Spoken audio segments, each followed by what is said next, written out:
தமிழ்நாட்டின் சில மாவட்டங்களில் பெய்திருக்கும் கோடை மழையால் வெப்பம் தணிந்து மக்கள் மகிழ்ச்சியடைந்திருக்கிறார்கள். கன்னியாகுமரி மாவட்டத்தில் பேச்சிப்பாறை, குலசேகரம் சுற்று வட்டாரத்தில் இடி மின்னலுடன் கூடிய கனமழை பெய்தது.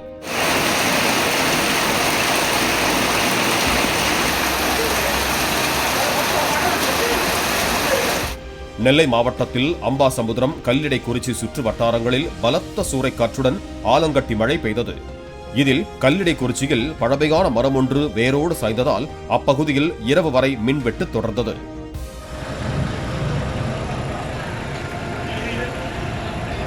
தூத்துக்குடி மாவட்டத்தில் கோவில்பட்டி சுற்று வட்டாரத்தில் பெய்த மழையால் வெப்பம் தணிந்து குளிர்ச்சி நிலவியது.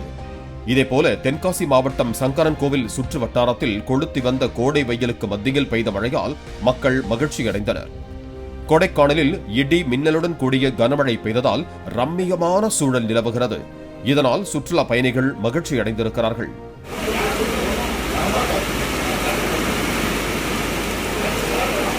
கோவையில் துடியலூர், வடமதுரை உள்ளிட்ட பகுதிகளில் இடியுடன் கூடிய கனமழை பெய்துள்ளது.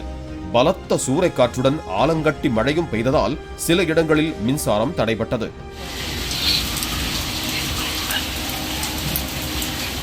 வேலூர் மாவட்டம் பேரணாம்பட்டு, அதன் சுற்றுவட்டார பகுதிகளில் காலை முதல் கடும் வெப்பம் வாட்டி வந்த நிலையில் திடீரென ஆலங்கட்டியுடன் கூடிய கனமழை பெய்தது. இதில் சொக்கரசி குப்பத்தைச் சேர்ந்த வைரமுத்து என்ற சிறுவன் மின்னல் தாக்கி உயிரிழந்தார்.